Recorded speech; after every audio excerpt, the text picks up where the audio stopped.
Saudações, seja bem-vindo. No presente vídeo vamos dar sequência às nossas videoaulas ligadas aos direitos reais e para hoje a minha abordagem vai girar em torno daquilo que é a defesa da posse. Pois é, andamos por aqui a abordar vários temas inerentes sobre a posse e finalmente vamos hoje abordar sobre o último tema relativamente à posse para que a partir dos próximos vídeos a gente comece a olhar de modo genérico para os direitos reais. Vamos efetivamente olhar primeiramente para a propriedade e na sequência olharemos para os outros direitos reais de gozo. Portanto, meu caro, eu convido-lhe a assistir este vídeo até o final para que possa ter mínimas luzes sobre este tema de vital importância, não só para os direitos reais, mas também para o direito civil no seu todo. E se for novo no canal, eu quero já convidar-lhe a inscrever-se, a deixar o seu gosto, comentário, sugestão ou crítica, ativar o sino para que o YouTube lhe possa notificar sempre que subirmos vídeos novos e caso queira compartilhar o máximo que puder para que mais pessoas possam ter acesso aos nossos conteúdos e desta maneira também possamos contribuir para a sua cultura jurídica. E se ainda não sabe, eu sou o Jorge Reis e este é o Jusbia.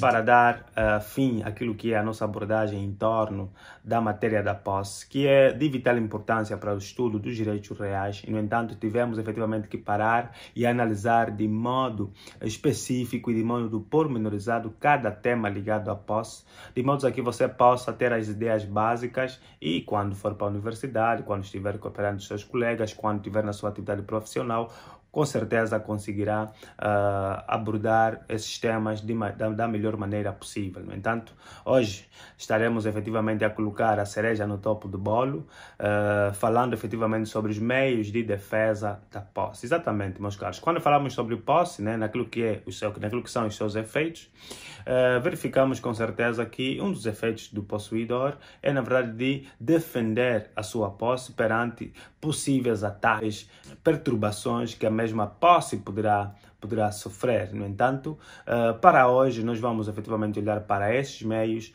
para quando é que o possuidor pode efetivamente usufruir, quais são os mecanismos legais que o possuidor poderá observar naquilo que diz respeito à sua posse. No entanto, sem mais delongas, como tem sido já habitual, nós vamos aqui apresentar o nosso esquema inicial. Falaremos efetivamente sobre a defesa da posse. Em primeira instância, olharemos para os meios de defesa da posse. Posteriormente, falaremos sobre a sua legitimidade ativa, depois a legitimidade passiva, posteriormente o processamento das ações possessórias e para culminar olharemos para o regime específico de cada ou de algumas das várias ações ou dos vários meios de defesa de posse que o possuidor com certeza tem para poder fazer valer o seu direito. No entanto, quais são esses regimes específicos que a gente vai aqui olhar?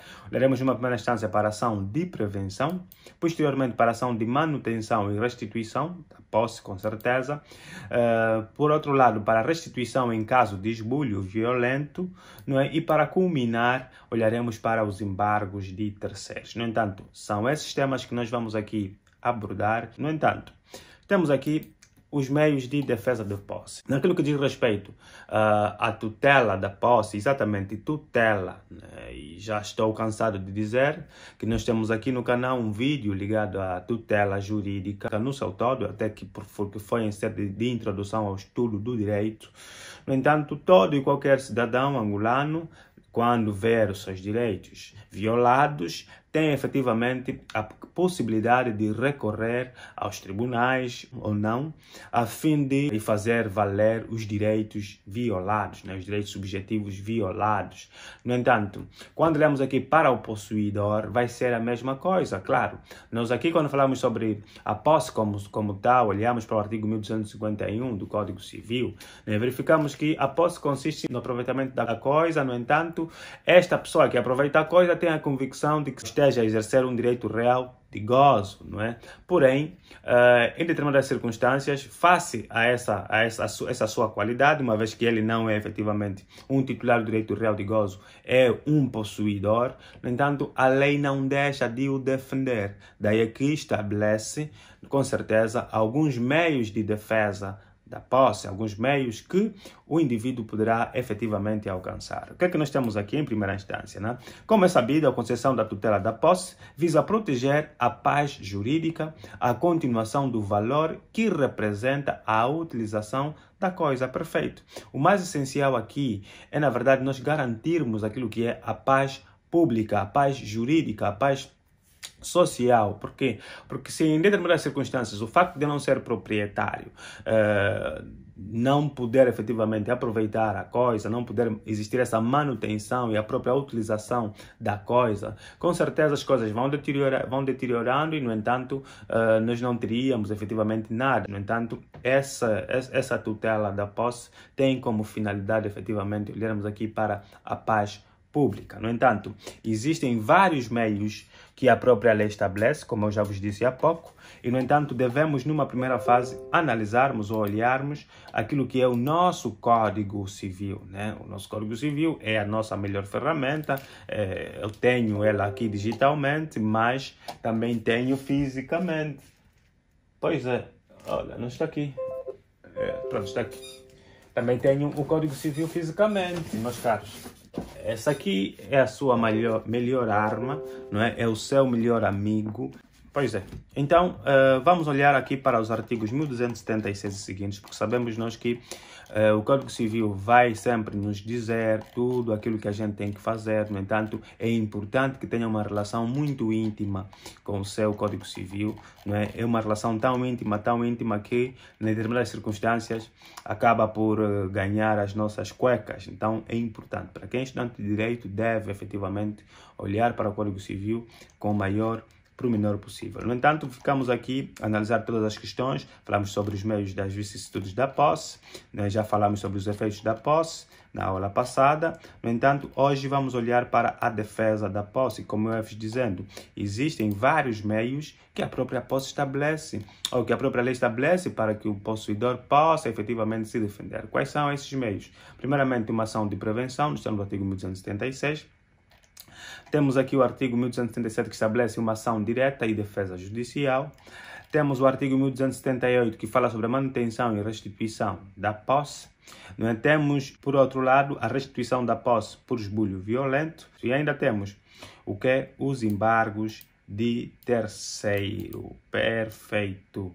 São essas ações que nós efetivamente podemos aqui enquadrar. Não obstante essas ações, existem ainda as providências cautelares no que diz respeito à manutenção e à restituição de posse, conforme nós vamos efetivamente aprender e vamos verificar aqui no esquema que eu preparei, né? Temos aqui as generalidades, depois meios de tutela de posse, ação de prevenção, ação de manutenção, ação de restituição, ok? O procedimento cautelar de restituição em caso de esbulho violento, e temos o embargo de terceiro, temos a ação direta que também tem o seu fim. Né? Significa que sempre que a gente estiver perante uma situação em que haja uma lesão material, com atuação material suscetível de lesar a posse, não é? Quando existe uma lesão na posse por meio de uma atuação material, não é? No entanto, aparece um indivíduo concreto que apossa-se do bem, né? Existem vários meios de apossamento, no entanto, o esbulho corresponde a um meio de apossamento. Por isso aqui, em norma, quem apossa-se do bem de outrem, presume-se que a sua posse é de má fé, sabem, né? Já falamos sobre a classificação da posse aqui, no entanto, sabe muito bem como é que isso funciona. E se não saber, tem aqui no nosso card, e vai lá verificar este vídeo, de modo a que possa efetivamente ter melhores ilações sobre aquilo que são as classificações da posse. No entanto, sempre que existe um apossamento, por exemplo, não é? Onde existem efetivamente atos materiais com vista a retirar alguém de uma determinada posse, não é? Há aqui necessidade da gente fazer valer a nossa defesa, ou seja, a pessoa esbulhada, a pessoa que foi retirada ou privada de usufruir da sua posse, poderá então socorrer-se aos meios de tutela de posse, mas não vai recorrer, por exemplo, ao embargo nem à ação direta, mas sim vai socorrer-se ou da ação de prevenção, ou da ação de manutenção, ou da ação de restituição, ou então do procedimento cautelar de restituição em caso de esbulho violento. Perfeito. Esses são os 4 meios que nós podemos atacar quando estivermos perante a situação. Lá mais para frente nós vamos perceber em que circunstâncias efetivamente cada uma delas vai servir, mas a ideia inicial é essa que tem que ter em conta. Sempre que estivermos perante uma lesão da posse por atos materiais, não é? Devemos com certeza reagir por meio desses 4 meios de tutela. No entanto, o embargo de terceiro, o que é que acontece? Aqui já não existe uma lesão da posse por meio de atos materiais, mas sim por meio de atos jurídicos. Perfeito. Atos jurídicos, normalmente esses atos jurídicos são judiciais. Vamos imaginar que no âmbito daquilo que é uma ação de reivindicação de propriedade, não é?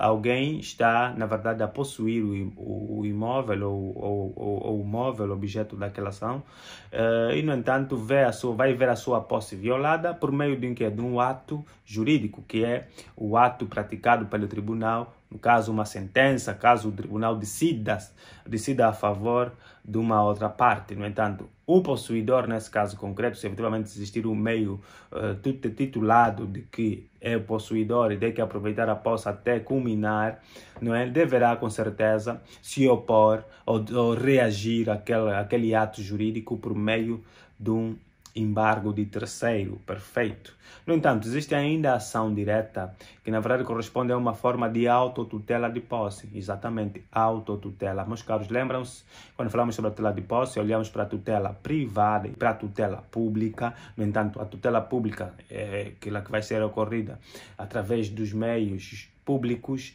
normalmente a administração ou então os tribunais. Por outro lado, a autotutela é a tutela privada, quando nós mesmos conseguimos fazer valer os nossos direitos, quando não efetivamente existe a possibilidade de recorrer a outras instâncias estatais. Imaginemos que estamos numa situação concreta, aparece alguém que quer nos retirar a força, a gente pode utilizar a nossa própria força no sentido de lhe afastar daquela situação. No entanto, não há uma proibição desde que não haja condições necessárias para a gente recorrer aos órgãos de direito. Não é? Vamos lá verificar o que é que diz a norma aqui sobre a ação direta. Ação direta, artigo 1277. O possuidor que for perturbado ou esbulhado pode manter-se ou restituir-se por sua própria força e autoridade, nos termos do artigo 336, ou recorrer ao tribunal para que este lhe mantenha a sua ou restitua a posse. No entanto, nós vamos olhar simplesmente para essa primeira parte que nos manda para o artigo 336, que fala efetivamente sobre a ação direta, não é? No entanto, está aqui a dizer, podes com os seus próprios meios a verificar o esbulho, socorrer-se ou fazer valer o seu direito. Atenção, desde que não haja aqui condições para socorrermos para o tribunal, porque em norma o único mecanismo, ou o melhor mecanismo, não é o único, o melhor mecanismo que temos para fazer valer os nossos direitos é através do tribunal, é através do Estado, porque o Estado criou efetivamente esses órgãos para nos facilitar. Está aqui o artigo 336, que fala o seguinte: é lícito o recurso à força com o fim de realizar ou assegurar o próprio direito, quando a ação direta for indispensável, pela impossibilidade de recorrer em tempo útil nos meios coercivos normais para evitar a inutilização prática desse direito, contanto que o agente não exceda o que for necessário para evitar o prejuízo. Perfeito, meus caros. Está aqui mais ou menos os requisitos para que a ação direta se processa. Nós já muitas vezes falamos sobre isso. Quando falamos sobre os direitos subjetivos também olhamos para a ação direta. Portanto, meus caros, vocês têm aqui já no canal vários meios para poderem efetivamente fazer valer os seus conhecimentos sobre a ação direta. Vão lá, percebam, entendam melhor. Vamos também daqui a pouco falar em sede de direito penal, falaremos em outras circunstâncias e muitas vezes olharemos para este regime ou para este instituto jurídico que é de suma importância para aquilo que são as normas, para aquilo que é o próprio direito. No entanto, vamos lá regressar para o nosso esquema e uma vez que já apresentamos de forma sucinta, não é? Sucinta com certeza, aquilo que é as questões ligadas aos meios de defesa de posse, né? Vamos agora então analisar a questão da legitimidade. Exatamente, meu caro, já que sabe o que é legitimidade, né? Com certeza.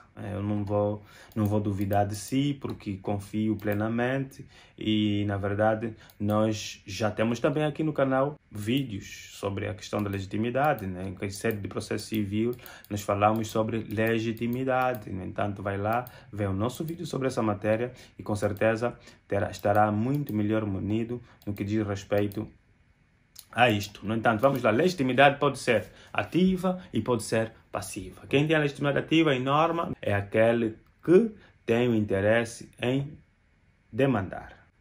Aquele que tem interesse na ação. No entanto, o autor, em norma, tem a legitimidade ativa. E a legitimidade passiva é dada, em norma, àquele que tem interesse em contradizer o autor. No entanto, estamos aqui efetivamente a falar sobre a legitimidade ativa em primeira instância, e, no entanto, essa legitimidade ativa vai efetivamente ser dada a quem? Quem pode ser autor nas ações possessórias? Porque olhamos lá, existem várias ações possessórias, não obstante existirem também providências cautelares. No entanto, quem poderá intentar essas ações? Em norma, poderá intentar essa ação quem? Aquele que detenha a posse nos termos de um direito real. Estamos no artigo 1251. Em caso de falecimento, aplica-se os artigos 1281 e 1255 do Código Civil. Perfeito. Meus caros, lembram-se muito bem que quando falamos há pouco sobre o conceito de posse, né, verificamos que o possuidor em norma aproveita o bem como um titular de direito real se tratasse. Porém, não é com base a isso que nós vamos nos apegar para determinarmos a legitimidade ativa. O indivíduo que aproveita o bem nestes termos do artigo 1251, então ele, ao ver a sua posse violada, tem efetivamente legitimidade ativa para intentar. Atenção, em primeira fase, a ideia que se tem é essa, só ele pode, porém, em determinadas circunstâncias, e quando falamos efetivamente aqui sobre as vicissitudes da posse, né, olhamos para a questão da sucessão na posse e, com certeza, verificamos que quando o possuidor falece, né, podem os seus herdeiros substituí-los na posse. Tanto é que essa substituição é automática, não é? A sucessão, independentemente daquilo, a sucessão na posse, diferente do que ocorre, por exemplo, com a sucessão na propriedade, onde depois tem que se abrir a sucessão e tudo mais, mas a posse como tal, não é? A partir do momento em que existe o falecimento, automaticamente pode ser transferida para os possuidores, no caso para os herdeiros do possuidor. No entanto, podemos ainda fazer uma conjugação desse artigo 1255 com o artigo 1281. Este artigo 1281 do Código Civil estabelece a legitimidade, perfeito, falando aqui o seguinte: a ação de manutenção da posse pode ser intentada pelo perturbado ou pelos seus herdeiros, mas apenas contra o perturbador, salvo a ação de indenização contra os herdeiros desse. Perfeito. Aqui, na verdade, estamos a verificar duas questões, né? Olhamos aqui para essa legitimidade só e olhamos aqui, verificamos a ação de manutenção, mas na verdade nós vamos estender essa questão, depois adaptar de acordo à ação específica para todas as ações possessórias ou para todos os meios de tutela de posse. Na verdade, todos os meios de tutela de posse judiciais. No entanto, existindo essa questão, o possuidor poderá, com certeza, intentar a ação. Os seus herdeiros também poderão, entretanto, só podem intentar esta ação contra quem? Contra o perturbador. Vamos lá, daqui a pouco, olharmos para essa questão. Logo, se puderem fazer essa remissão no artigo 1281 com o artigo 1255, com certeza poderão ter mais luzes em torno desta matéria. No entanto, voltando aqui para o nosso esquema, vamos verificar aqui, para além de olharmos para aqueles que podem efetivamente dar entrada de uma ação possessória, também quais são esses direitos reais que são garantidos. Não é? Será que todos os direitos reais são garantidos? Nós podemos titular de qualquer direito real e automaticamente estaremos a ser tutelados pela posse? Na verdade, não. Existem alguns direitos reais que na verdade não vão ser tidos em conta no que diz respeito aos meios de tutela de posse. Perfeito, por quê? Porque também já temos aqui no canal uma classificação dos direitos reais, onde olhamos efetivamente em 3 escalões: direitos reais de gozo, direitos reais de garantia e direitos reais de aquisição. No entanto, os direitos reais de aquisição, por exemplo, em nenhum momento poderão ser salvaguardados no que diz respeito à posse, não é, aos meios de tutela de posse. Também não poderão alguns direitos reais de garantia, maiormente a hipoteca, né, os privilégios creditórios e outros direitos reais de garantia. No entanto, os direitos reais de gozo também, não obstante aqui eu tenha colocado todos os direitos reais de gozo, e sim, todos os direitos reais de gozo em norma têm essa possibilidade de aplicarmos os meios de tutela de posse, porém, o que ocorre é que no caso das servidões prediais, efetivamente nas servidões aparentes, vai aqui existir uma exceção, mas a regra é que, em norma, os direitos reais de gozo, na sua plenitude, podem aproveitar dos meios de tutela de posse. No entanto, também podem aproveitar, como eu disse há pouco, alguns direitos reais de garantia, certo? E quais são esses direitos reais de garantia? Temos o penhor, e, no entanto, o penhor tem consagração legal a partir do artigo 666 do Código Civil, porém, vai aqui encontrar o seu respaldo legal no que diz respeito à defesa aos meios de tutela de posse, no termos do artigo 670 do Código Civil. Também encontramos o direito real de detenção, ou seja, o direito real de retenção, que vem consagrado no termos do artigo 758. Já sabe com certeza o que é um direito real de detenção, né? Com certeza que sabe, né? O penhor é claramente quando alguém, efetuando uma dívida, dá em penhor um bem concreto. No entanto, o outro indivíduo passa a ser o credor pignoratício e ele passará a ser efetivamente o devedor, mas aí está.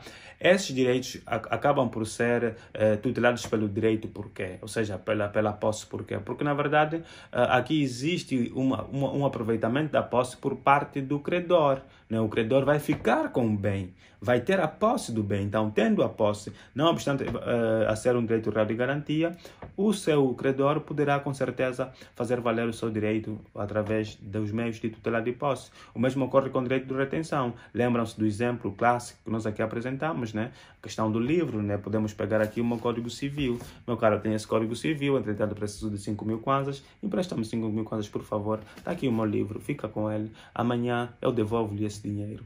Chega amanhã, entretanto, eu não trago os 5.000 e exijo que me devolva o livro. Não, o que é que você vai fazer? Vai dizer não. Eu fico com o livro até devolvermos os 5.000 kwanzas. Aqui está. Até aqui estás a exercer um direito de retenção nos termos do artigo 758. Imaginemos que, por alguma razão, até somos colegas de universidade, você sai para o lanche e eu pego no meu livro e levo. Não é? Há aqui, efetivamente, uma violação por parte do seu direito real de garantia, né? Que seria a retenção. O que é que você vai fazer? Podes aproveitar dos meios de tutela de posse?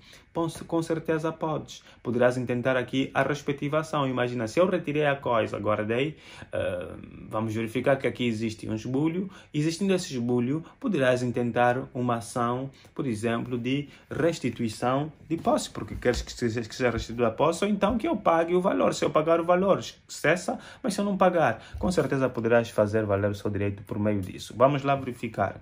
Aqui, nos termos do artigo 1250, não, 1250 não, estamos a falar de 670. Primeiro, né, artigo 670, vamos verificar, eu falava-vos que o penhor tem consagração legal a partir do artigo 666, é isto mesmo.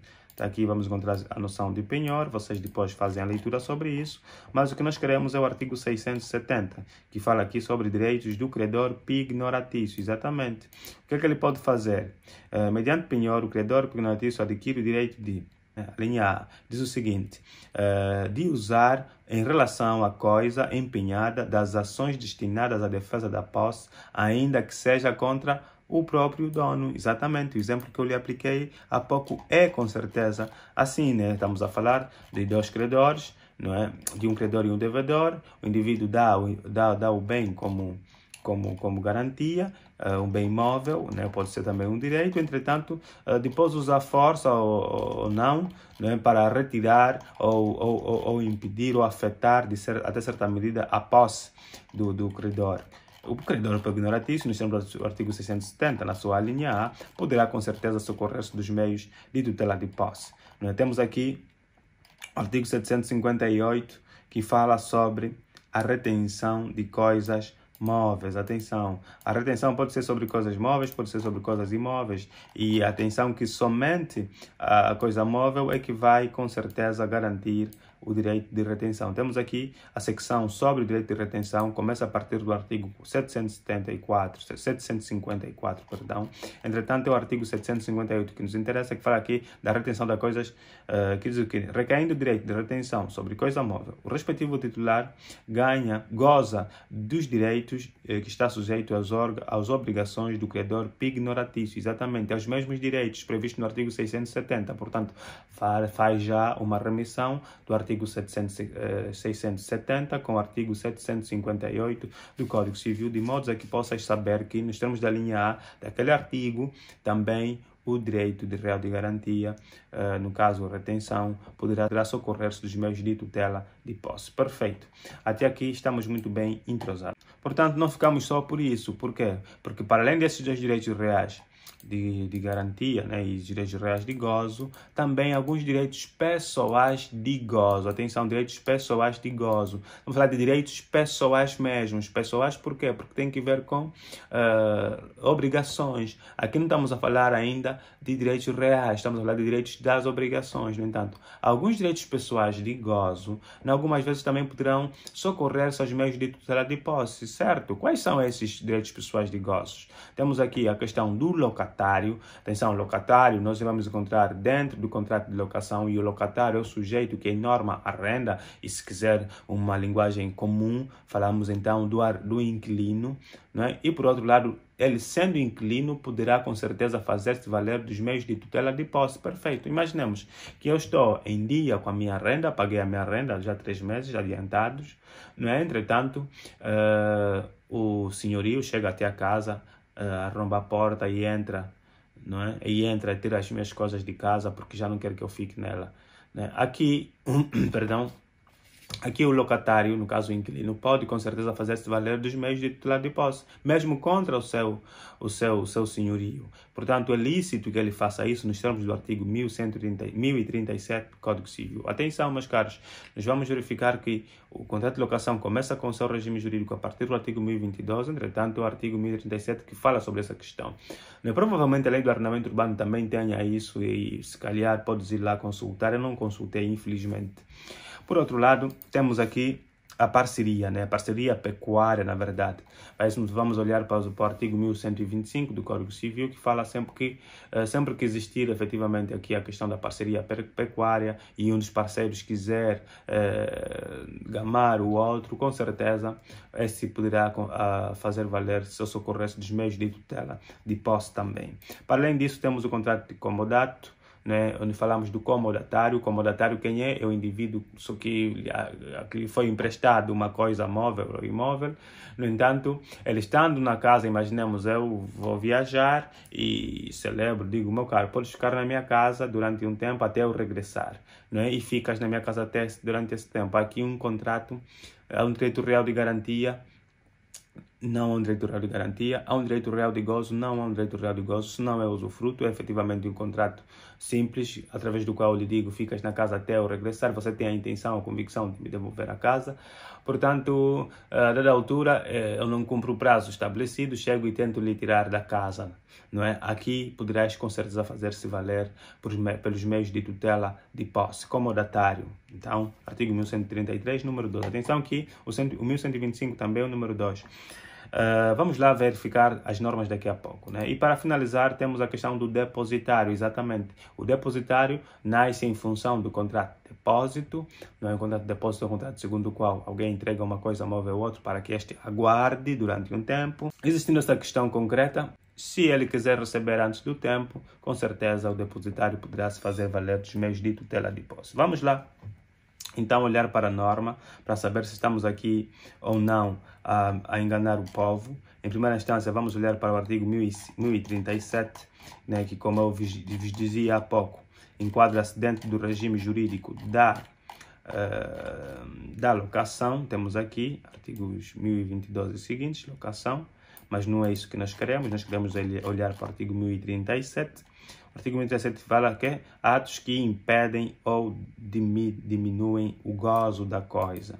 No seu número 2 diz o seguinte: o locatário que for privado da coisa ou perturbado no exercício de seus direitos pode usar, mesmo contra o locador, os meios facultados ao possuidor, nos termos dos artigos 1276 e seguintes. Perfeito, estamos aqui a dar respaldo em aquilo tudo que eu já acabei dizendo.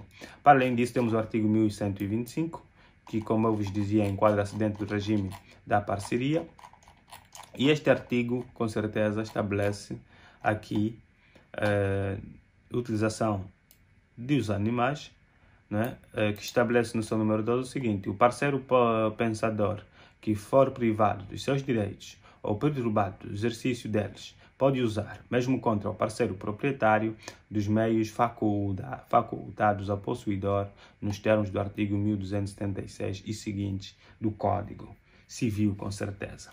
Depois, temos ainda o artigo 1133, que na verdade enquadra-se dentro do contrato de comodato, né? E eu vos dizia há pouco, o contrato de comodato é um contrato de empréstimo, portanto é gratuito, não é diferente do que acontece com o mútuo, onde também pode ser gratuito, mas é dinheiro, não é? Aqui também em norma é um contrato gratuito. Estabelece o seguinte: comodato é um contrato gratuito pelo qual uma das partes entrega a outra certa coisa, móvel ou imóvel, para que se sirva dela com a obrigação de a restituir, tal como apresentei no exemplo há pouco. No entanto, o artigo 1133 estabelece atos que impedem ou diminuem o uso da coisa. Diz o seguinte: se este for privado dos seus direitos ou perturbado no exercício deles, pode usar, mesmo contra o comodante, que é o proprietário, ou não, né? Pode ser só o possuidor, dos meios facultados ao possuidor nos termos do artigo 1266. Depois temos o artigo 1188, que vai com certeza dar aqui, para finalizar, um respaldo àquilo que é o contrato de depósito. Vamos perceber, temos aqui o contrato de depósito. O que diz? Depósito é o contrato pelo qual uma das partes entrega a outra uma coisa, né? Para que aguarde e a restitui quando for exigida. Perfeito. O contrato que você celebra com o banco é um contrato de depósito, perfeito, porque você entrega o dinheiro para que o banco guarde e vai devolver-te quando você quiser, né? Quando você exigir. E, no entanto, sempre que ocorre uma situação em que o indivíduo perturbe a coisa de outro, com certeza o artigo 1188 vai se aplicar. Estabelece o seguinte: número 2, independentemente da obrigação imposta no número anterior, o depositário que for privado da sua detenção, da coisa ou perturbação de direitos no exercício dos seus direitos, pode usar, mesmo contra o depositante, dos meios facultados ao possuidor nos termos do artigo 1276 e seguintes. Perfeito. Então, até aqui já conseguem perceber mais ou menos que vários direitos reais pessoais de gozo podem com certeza ser utilizados no que diz respeito aos artigos 1276 seguintes e aos meios de tutela de posse consequentemente. No entanto, para finalizar, temos aqui alguns direitos que não podem efetivamente aproveitar da posse. Quais são esses direitos? Primeiramente, os direitos familiares. Em norma, qualquer direito familiar não pode ser visto dos meios de tutela de posse. Os direitos relativos às concessões de direitos públicos, perfeitamente. Uma concessão de licença, por exemplo, para o uso de arma. Se existir aqui uma situação concreta onde a arma vai ser indevidamente retirada de si, não é? Com certeza não poderá fazer-se valer pelos meios de tutela de posse, porque aqui existe uma concessão apenas para poderes usar aquela questão concreta e não és possuidor como tal. Também não ocorre, por exemplo, nas servidões não aparentes, como eu já lhe esclareci há pouco.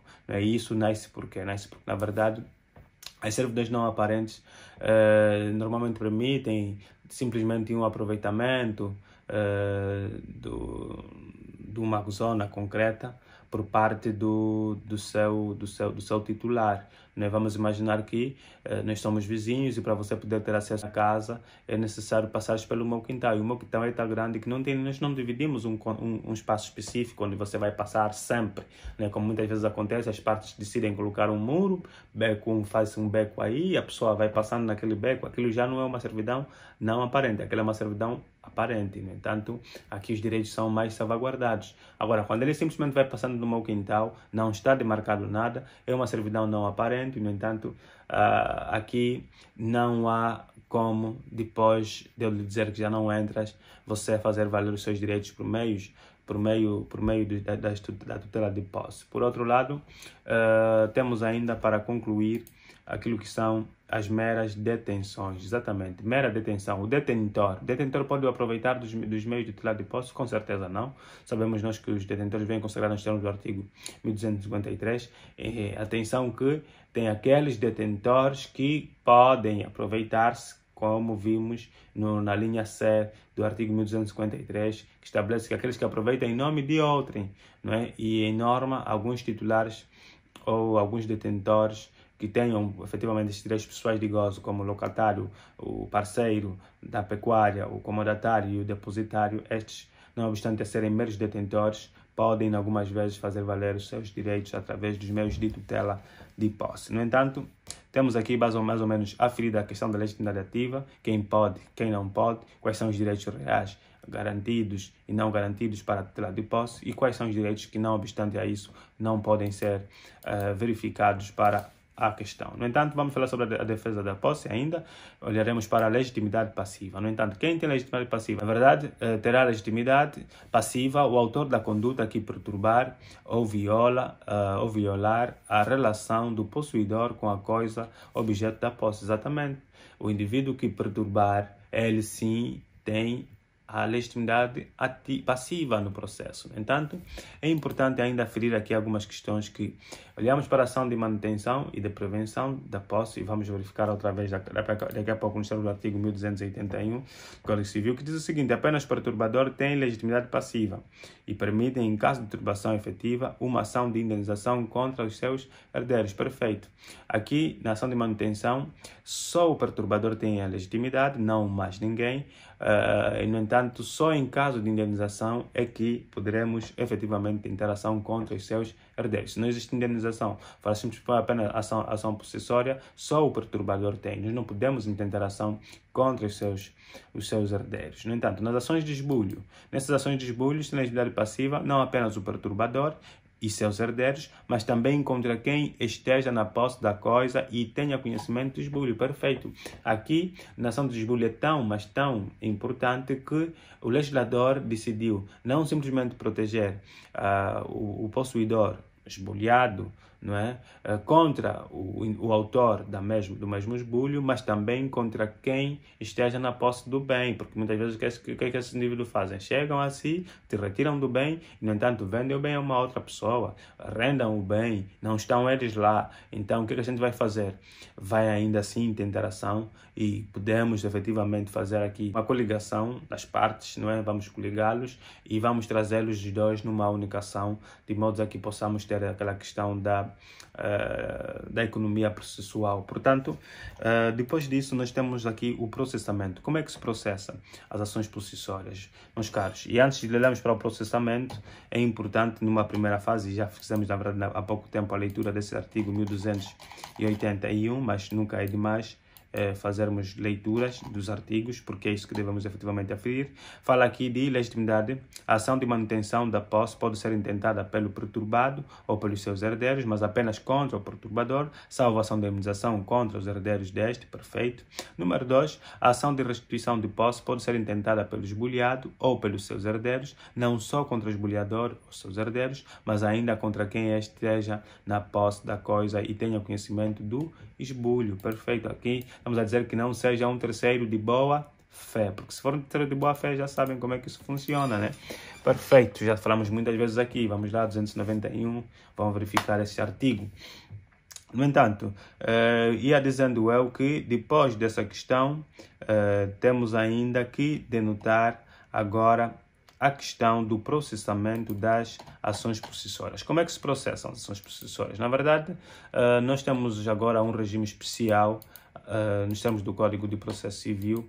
No entanto, eu acho que muito daqui a pouquinho, já falei isso em sede de processo civil, vai existir uma alteração no Código de Processo Civil tão grande que muito provavelmente o processamento de ações possessórias já não será nos termos que eu vou lhe ensinar agora, e na devida altura vou fazer um novo vídeo, se for necessário, a fim de lhes dizer como é que isso vai ficar a partir daquele momento. No entanto, estabelecemos aqui que os meios de defesa de posse são objeto de processo especial relativos às ações processuais propriamente ditas, consagradas nos termos dos artigos 1033 a 1036 do Código de Processo Civil. No entanto, o seu processamento está ditado ali nesses artigos. Entretanto, a sua natureza atípica é típica por quê? Porque, na verdade, as ações possessórias são efetivamente taxativas e taxadas nos termos do Código Civil a partir dos seus artigos 1276 e seguintes. Portanto, somente aquelas ações ali delineadas é que podem ser consideradas como meios de tutela de posse. Não podemos inventar outras, porque é tipificado a partir desses artigos, conforme conseguem perceber ali. No entanto, já falamos aqui sobre formas de processo. Falamos sim, e vimos que as formas de processo podiam ser comuns ou especiais, e portanto as ações possessórias são ações especiais. Se conseguirem perceber, nós temos aqui a partir dos artigos, atenção, isso aqui é uma dica muito importante e com certeza você já deve conhecer. O Jorge não vai te ensinar essas coisas tão simples, né? Vamos lá, artigo 460 e 1, que diz, ou que fala, bem, que diz não, que estabelece dos processos de comemoração do processo ordinário, petição inicial. Conseguem perceber aqui, né? Processo de declaração, processo ordinário. O que está a dizer aqui? O processo ordinário é um processo comum. Exatamente, é um processo comum. E os processos especiais, eles têm consagração com certeza específica, e vamos encontrá-los a partir de que artigo? A partir do artigo 944 e seguintes do Código Civil. Está aqui dos processos especiais. Portanto, o artigo inerente à posse, não às ações possessórias, está enquadrado aqui neste regime, e portanto vamos lá verificar essa questão. Artigo 1033 dos meios possessórios, ações possessórias, processamento das ações possessórias. Número 1. As ações possessórias de prevenção, de manutenção e de restituição seguem os seus termos do processo sumário, salvo o disposto nos artigos seguintes. Exatamente. Estamos aqui a dizer que a forma de processo vai ser sumária, não sumaríssima, nem ordinária. Por quê? Porque também pretende-se uma certa celeridade no que diz respeito a essas ações. No entanto, se o autor tiver pedido a manutenção da posse e o juiz entender que há lugar à restituição, não deixaria de ordenar esta, e o mesmo sucederá na hipótese inversa. Perfeito. Isso aqui a gente já vai também daqui a pouco a verificar, a aferir isso. E, portanto, é essa questão. É isso que nós devemos ter em conta quando falamos daquilo que é o processamento das ações possessórias, e temos que aferir efetivamente os artigos 1033 e seguintes. Tem ainda aqui a invocação do direito de propriedade. Se o réu pode, na contestação, alegar que tem o direito de propriedade sobre a coisa, objeto da ação, e formular o pedido de reconhecimento desse direito. Ou seja, dentro de uma ação possessória, poderá o autor fazer um pedido reconvencional, requerer então que aí ele seja declarado proprietário do imóvel, e portanto o direito, a ação possessória não terá razão de existir, e nesse contexto estabelece aqui o número 2 do artigo 1034. Se o valor da causa for superior ao salário do tribunal da relação, observar-se-á os termos do processo ordinário, e o autor ainda pode, quanto à questão de propriedade, responder à tréplica. Perfeito. A linha B, no caso contrário, pode haver resposta à contestação, e quando na resposta for reduzida alguma exceção, o réu tem ainda a faculdade de responder à matéria desta. Portanto, meus caros, leem bem esta questão, e logo a seguir vão ver aqui embargos de terceiro, e nós falaremos daqui a pouco também sobre os embargos de terceiros, e para não sermos muito extensivos, é bom que eu pare por aqui. Por outro lado, temos ainda aqui, para além desse processamento, né, vamos então agora analisar o regime especial de cada ou de algumas ações que a gente aqui preparou. Primeiramente, vamos olhar para a ação de prevenção. Cara, só o termo prevenção já é sugestivo, né? E, no entanto, o próprio artigo 1276 começa a falar sobre os meios de tutela da posse, começa efetivamente com esta ação, porque é uma ação muito importante, que diz o seguinte: se o possuidor tiver justo receio de ser perturbado ou esbulhado por outrem, será o autor da ameaça, a requerimento do ameaçado ou esbulhado, intimado para se abster de as fazer perfeitamente.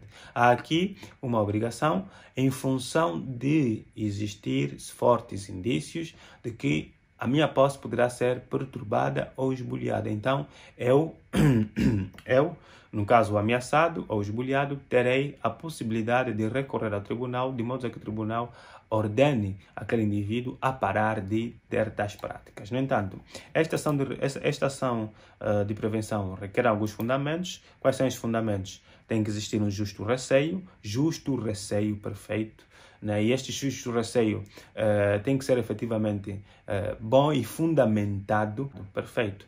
Por outro lado, não obstante a questão do justo receio, é importante também que o indivíduo tenha praticado certas palavras ou atos, tenha falado, tenha ameaçado de forma mas tão intensa, né, de que você tem quase a certeza de que o indivíduo quer efetivamente fazer. E depois, se fazer efetivamente, se praticar algum ato que possa impedi-lo ou levar a crer que com certeza as suas ameaças vão se efetivar, então tem fundamentos bastante para poder então fazer valer esta ação de prevenção. Atenção, prevenção. Ainda não há efetivo esbulho, mas sim há aqui um caráter que prende a ameaçar a sua efetivação. No entanto, número 3, os atos materiais, porque se forem judiciais, a reação é o embargo de terceiro. Lembram-se lá no início, quando falamos sobre os meios que devemos servir, né? Olhamos para aqui, aquelas 4 primeiras ações: ação de prevenção, ação de manutenção, ação de restituição e providência em caso de esbulho. Verificamos que tem que existir aqui uma reação contra atos materiais. E, no entanto, o embargo de terceiro são atos judiciais. Portanto, se for um ato judicial, esquece. Se for um ato da administração, se for um ato jurídico, ato judicial, se for um ato do tribunal, não é?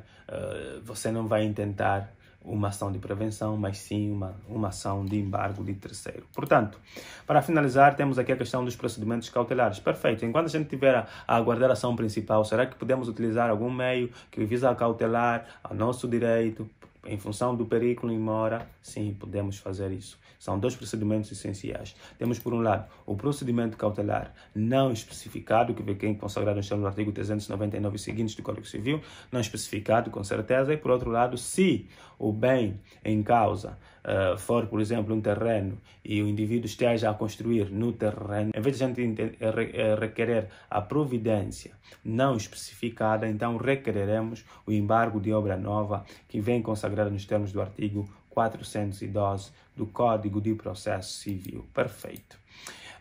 Depois temos outras ações, são a ação de manutenção e a ação de restituição. A manutenção pressupõe a existência de alguma turbação na posse. Atenção, turbação. Né? Nós já vimos anteriormente prevenção. Existe uma ameaça, aqui existe uma turbação na posse, ainda que o possuidor não tenha ficado dela privado, pedindo a permanência da posse. Ou seja, o pedido na ação vai ser a permanência na posse, manutenção, permanência na posse. Entretanto, existe uma turbação, mas a posse continua comigo, portanto, tribunal, por favor, mantenha essa posse comigo.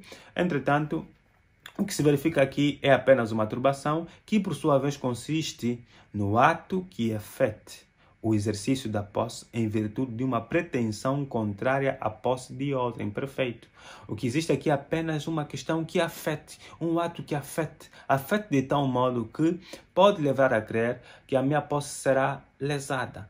Então, o que é que eu faço? Requero ao tribunal que vá, com certeza, manter ou deixar que eu permaneça na posse. Por outro lado, temos a ação de restituição. Por um lado, manutenção, manter. Por outro lado, restituir. Significa que já existiu uma perda da posse. Existindo essa perda, o que é que eu vou fazer? Vou ter que requerer não uma ação de manutenção, mas sim uma ação de restituição. Por quê? Porque esta ação pressupõe que se tenha consumado o esbulho da posse, pelo que o possuidor solicita a restituição do objeto à sua posse. Perfeito. Aqui há turbação na ação de manutenção e aqui há esbulho. E o que é que vai ser esbulho?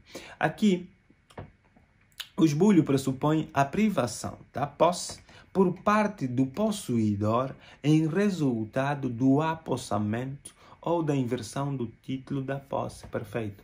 Meios de aquisição da posse. Lembram-se, né?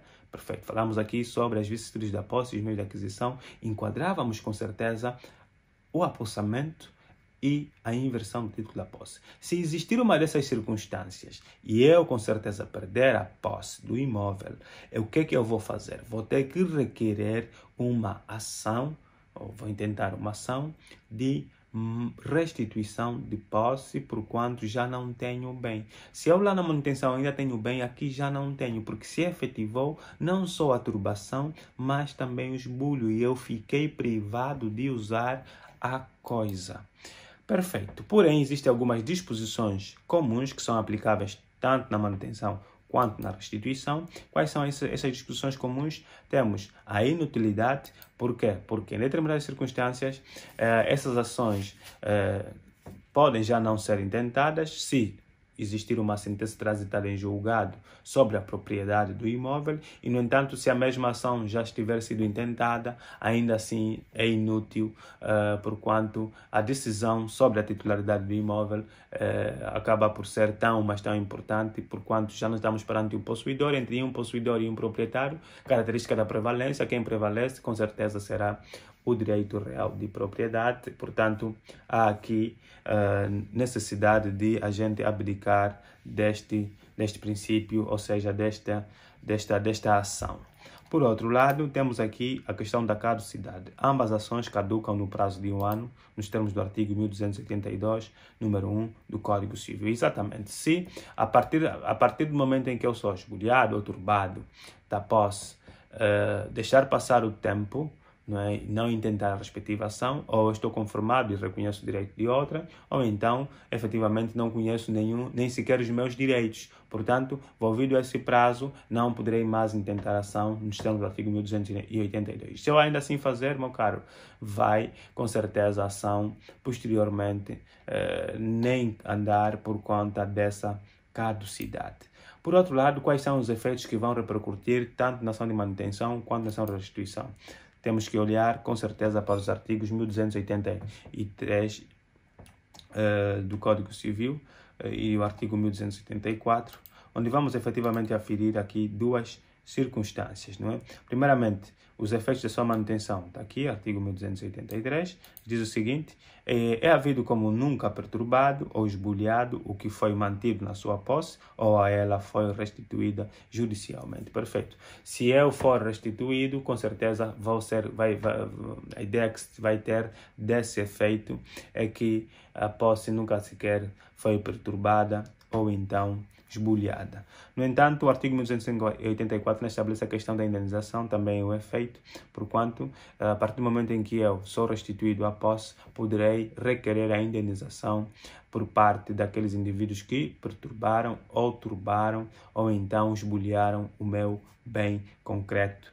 Portanto, temos aqui salvaguardado tudo isso nos termos do artigo 1283 e 1284 do Código de Processo Civil. Portanto, para dar seguimento a isso, vamos assim ainda olhar para a questão das providências cautelares. Exatamente. Será que, do mesmo jeito que ocorre lá com a ação de prevenção, eu, enquanto estiver pendente a ação principal de restituição de posse ou de manutenção dela, poderei socorrer-me dos meios preventivos, como os procedimentos cautelares? Sim, também. Quais são as providências cautelares que eu deveria intentar? As duas idênticas à prevenção, ou seja, poderei socorrer-me das providências cautelares não especificadas, consagrada nos termos do artigo 399 e seguintes do Código de Processo Civil, e em caso de existir obra, serviços ou trabalho naquele bem concreto, a gente vai então intentar ou requerer a providência cautelar de embargo de obra nova nos termos do artigo 412 e seguintes do Código de Processo Civil. Depois temos ainda, dentro do regime especial, a ação de restituição no caso de esbulho violento. Não é? Atenção que lá olhamos há pouco tempo para a ação de manutenção, onde existe apenas uma turbação do bem, ou seja, uma ação que afete de tal modo a posse, não é? Mas ainda continuamos com ela, então requeremos a manutenção. Por outro lado, existe uma restituição, quando, para além dessa turbação, há o esbulho, onde já se retira por meio do apossamento ou por meio da inversão do título da posse, a posse do possuidor. Porém, há aqui uma outra ação, que é a ação de restituição no caso de esbulho violento. Ou seja, para além de existir turbação, para além de existir esbulho, existe ainda uma outra figura que é a violência. Portanto, essa questão é tão, mas tão importante que o legislador decidiu trazer aqui uma ação, que na verdade nem sequer é uma ação, uma providência cautelar específica, não é? Especificada. Quando falamos aqui sobre as providências, você já teve ideia sobre isso. Portanto, que é a ação de a providência cautelar de restituição provisória da posse, consagrada nos termos do artigo 1393 e seguintes. E essa ação, ou essa providência, é tão, mas tão importante, que em determinadas circunstâncias o tribunal decide sem sequer audiência prévia da outra parte. No entanto, quais são os pressupostos exigidos nos termos do artigo 393, e pode lá verificar, vai ler efetivamente que os seus efeitos são, para além da questão da posse, tem que existir efetivamente a posse, é importante que o indivíduo tenha sofrido esbulho e que esse esbulho tenha sido violento. Conseguindo provar essas três questões, então o tribunal decreta a providência cautelar e restitui o imóvel para o móvel, enfim, a coisa que for objeto dessa lide. Temos aqui pressupostos. Primeiro, a situação possessória. O autor tem que ser possuidor, não bastando a mera detenção. Perfeito, o mero detentor não pode requerer essa ação. Por outro lado, o esbulho. O autor tem de ser efetivamente privado da coisa, não bastando a mera turbação. Perfeito, a mera turbação quer dizer que você continua com a coisa.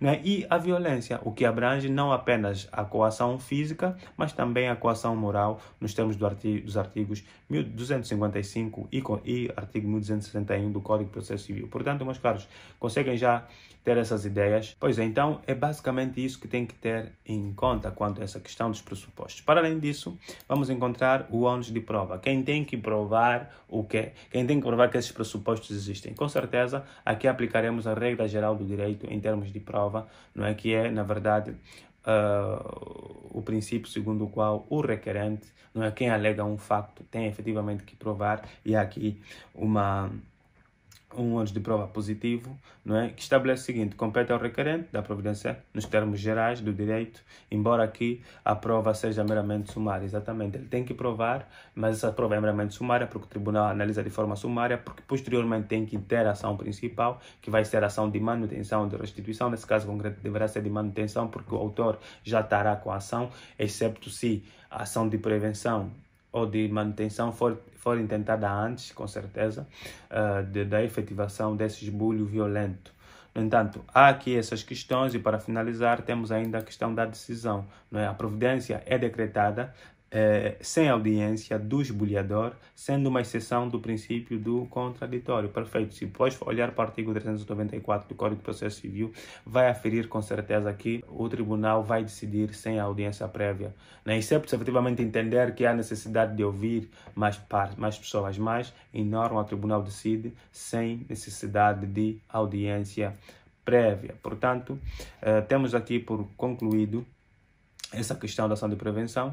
Depois temos os embargos de terceiro, que configuram efetivamente também os meios de tutela de posse, tem consagração legal nos termos do artigo 1285 do Código Civil. No entanto, a sua tramitação, o seu processamento, né, tem que ter em conta o Código de Processo Civil a partir dos seus artigos 1037 a 1043 e, portanto, também vai obedecer aqui um regime com base ao processo sumário e, portanto, todas as outras questões estão aqui consagradas. Requisitos dos embargos de terceiro, quando a penhora, arresto, arrolamento, a posse judicial. Lembram-se que falávamos sobre atos judiciais, ok? São aqui esses atos judiciais.